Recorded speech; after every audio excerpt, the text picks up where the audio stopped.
Jornal Voz da Serra veio até a 151 DP de Nova Friburgo conversar com o delegado Dr. Henrique Pessoa. O delegado comentou sobre os números divulgados pelo Instituto de Segurança Pública do Rio de Janeiro, que apontam uma redução dos números gerais de ocorrência na cidade. Confira na matéria. Primeiramente, muito obrigado por receber a nossa equipe aqui no seu gabinete. Eu queria começar essa entrevista perguntando como é que é a atuação, né, da Polícia Civil aqui na cidade, na região, né, já que os senhores atendem também, não só Nova Friburgo, mas as cidades adjacentes. No caso específico, a nossa unidade tem por circunscrição, ou seja, por limite territorial de atuação, Nova Friburgo. Apenas no fim de semana, não é, que o plantão é tirado aqui pelos delegados, inclusive por mim, numa escala, em que aí sim nós atendemos pela região inteira, é aquilo que a gente chama de plantão de área, né? É uma região muito extensa, né? Uma região hoje que a gente trabalha aí na faixa de Nova Friburgo, na faixa de 190 mil habitantes, na região como um todo 380 mil. É isso que torna a coisa um pouco mais difícil, né? Porque de certa forma Friburgo é o polo de atração aqui. A gente observa, logicamente, que uma migração de pessoas, né, de outros municípios, sobretudo da capital, até que estão vindo morar aqui por causa exatamente disso. E apesar dos problemas, eu ainda particularmente considero Friburgo uma cidade com excelentes índices, né? Uma excelente qualidade de vida. Os problemas existem, de fato, mas eu diria que hoje, realmente, em termos de problemas, sobretudo de ações mais violentas, e que realmente está no foco das nossas preocupações, é a questão do tráfico de droga, né? A gente tem tido uma ação muito efetiva nesse sentido, em conjunto com a Polícia Militar. Praticamente todo dia a gente tem aqui um flagrante de droga. De modo geral, mais na região de Olaria, na parte alta de Olaria, né, Morro da Pedra, onde tem muitas vezes até uma situação de confronto armado. Felizmente, ultimamente a situação melhorou. E outros pontos aí da cidade, Floresta, né, Morro do Dedé, Morro do Rui, e aquele tráfico pequeno de rua. Essa é realmente a nossa grande preocupação. Inclusive, até eu poderia dizer, os nossos índices de homicídios aqui são bastante toleráveis, a gente sabe que é um crime que impacta mais, mas pelo menos os últimos, de uma forma geral, de alguma forma, tinham ligação com o tráfico. De janeiro de 2019 a setembro de 2019, em relação a homicídios, pelo Índice de Segurança Pública, esses números de homicídio eles diminuíram, né, de 2019 para 2018. Mas no mesmo período, os números de estupro aumentaram. Na delegacia, na 151 DP, a gente não trabalha muito com o caso de estupro, porque em geral o estupro vitimiza muito mais a mulher. E aí, nesse caso específico, é a DEAN.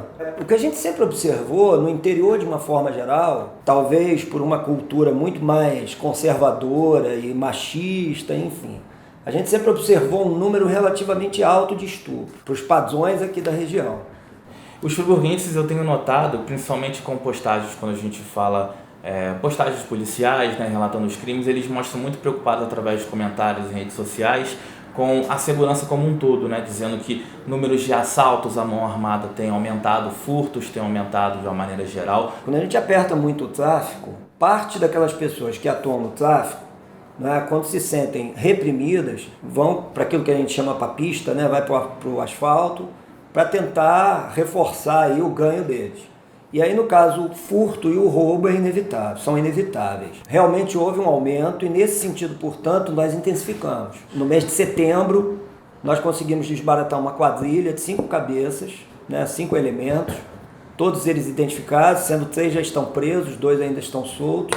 Furtavam um carro, cometiam diversos roubos. Nós conseguimos reprimi-los, nesse sentido houve já uma melhoria aí. E agora é fundamental que as pessoas também se acautelem, sobretudo no que refere ao furto. Muitas vezes o furto é evitável, na medida em que as pessoas podem se acautelar, né? Não só na sua residência, mas sobretudo também com relação aos seus pertences na rua. A gente sabe o quanto é constrangedor, o quanto é chato você perder um bem, não é? Sobretudo hoje, aparelho celular, telefone celular, que talvez seja a coisa de maior valor que você carregue hoje. O que nos preocupa efetivamente é o roubo, porque o roubo é o crime patrimonial com violência ou grave ameaça. Então, eventualmente, uma pessoa tendo uma atitude que se assuste, pode ser agredida, pode ser até morta. E nós estamos investindo muito em cima da repressão aos roubos.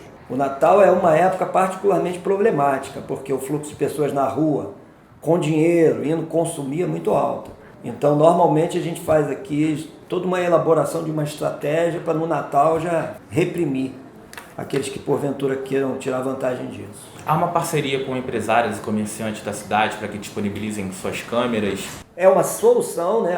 Não há dúvida hoje que muitos dos roubos, os últimos roubos, um roubo aí que teve na cidade, que teve um rapaz chamado Fabiano que andou aí, roubou um pet shop, roubou a Cacau Show, enfim. Nós conseguimos por imagens, ou seja, as imagens são fundamentais. A gente sente da parte muitas vezes do morador de um bairro, coisa e tal, eles têm um certo temor, porque eles se sentem muito expostos. Então muitas vezes a gente vai pegar a imagem, ele diz que não tem, que não guardou, que a câmera na verdade não está funcionando.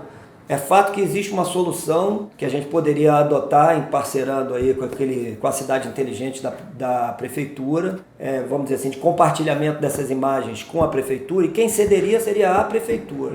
Doutor, o senhor acabou de citar um caso emblemático que aconteceu em setembro de um rapaz que assaltou 3 estabelecimentos comerciais. Ele não foi preso em flagrante no primeiro momento, mas foi trazido à delegacia, ele foi ouvido e liberado porque não foi preso em flagrante. Essa é uma questão técnica, né? As pessoas sempre acham que a resposta mais adequada é a prisão. Sim, não inventaram nada melhor até agora, não obstante todos os problemas que isso possa acarretar muitas vezes. No caso específico, ele não foi preso porque não existiu uma circunstância flagrancial. A gente tinha elementos assim, reconhecimento dele através das imagens, a gente tinha a folha de antecedentes criminais dele com diversas passagens por crimes similares, só que a gente não tinha como efetivamente prendê-lo por isso.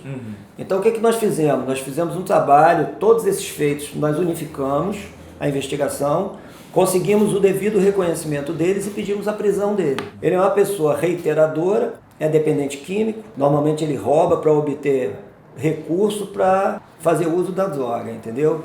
Ou seja, a população às vezes não entende que nós temos que trabalhar dentro do limite legal. A partir do momento que você vai lá e subtrai a coisa, o crime se concretizou. Passado algum tempo, você já não tem a circunstância do flagrante. O próprio nome já diz, né? Ou seja, o flagrante você tem que surpreendê-lo em ação, ou logo após, ou tendo em seu poder logo após coisas relacionadas ao fato em si. Se o comerciante, logo depois, tempo depois, me traz uma imagem, eu tenho elemento probatório, mas eu não tenho circunstância de flagrante ali. Agora, nesse sentido, é fundamental também que a população registre, porque muitas vezes a gente tem conhecimento em reuniões comunitárias em que a pessoa diz, olha, em tal lugar está tendo muito roubo, aí eu venho aqui, vou pesquisar, não tem. Aí você chama e diz, vem cá, você disse que tem muito roubo.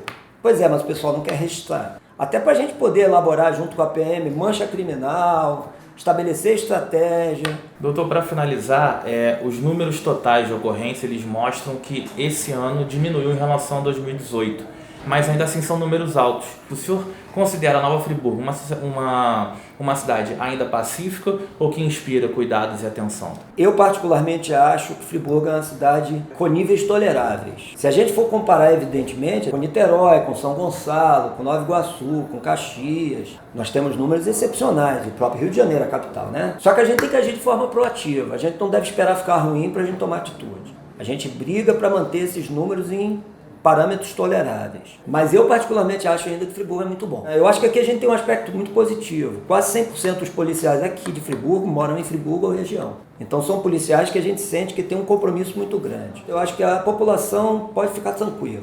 Doutor, muito obrigado por me receber aqui, muito obrigado pela entrevista. Valeu, eu que te agradeço.